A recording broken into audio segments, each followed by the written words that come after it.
Dice la noticia: David Sánchez ante el juez, los negocios en Portugal del hermano del presidente.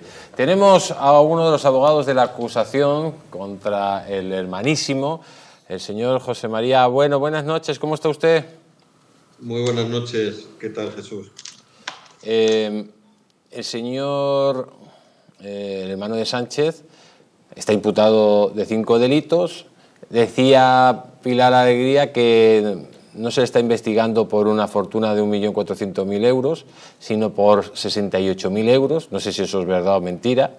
Usted, como abogado de las acusaciones, lo podrá desvelar.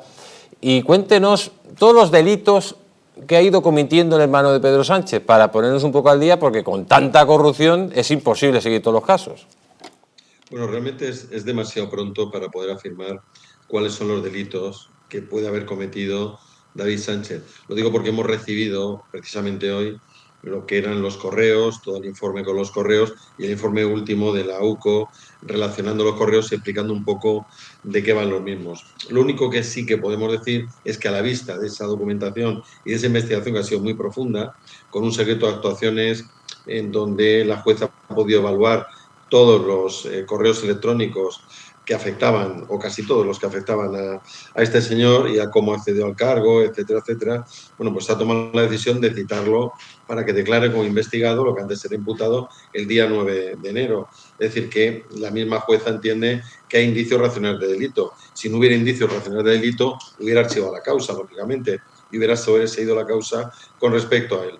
Nosotros, desde luego, lo que sí que hicimos desde que yo pues me hice cargo del asunto, era en la inexistencia, que es lo que mantenemos de prestación de trabajo, de prestación de servicios, a cambio del salario, y bueno, pues también está investigándose el posible acceso irregular de esta persona al cargo que estuvo ocupando, saltándose los posibles filtros reglados que existen para tal fin. Esto sería, digamos, el centro de lo que es la investigación.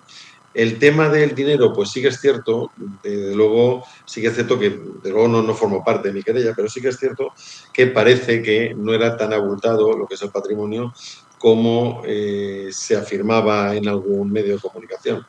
Pero bueno, en todo caso, dentro de la querella no se le acusaba de haber generado un patrimonio inmenso, etcétera, etcétera. Sí que es cierto que formaba parte de la investigación. Bueno, están hablando, la juez le va a llamar a que testifique.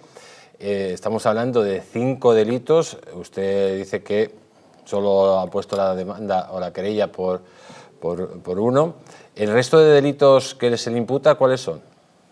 No, lo que es la querella realmente se interpuso por muchos más, no solamente por 2 delitos. Si es lo que se ha entendido, pues ha sido error mío a la hora de explicarme. Fue por bastantes más. No. Lo que sí que tengo que aclarar también sobre lo que he dicho, vamos a ver, porque se puede malinterpretar lo que he dicho.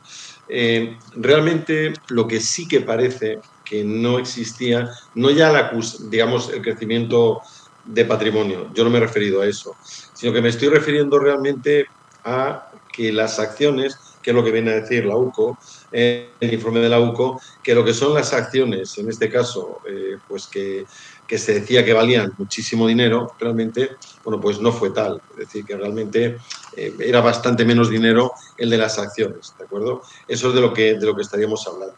No realmente del resto de patrimonio, que sí que es cierto que ha habido un crecimiento patrimonial. Pero realmente, claro, lo que son los delitos por los que nosotros interpusimos en su momento la acusación, pues era un delito de malversación, en primer lugar.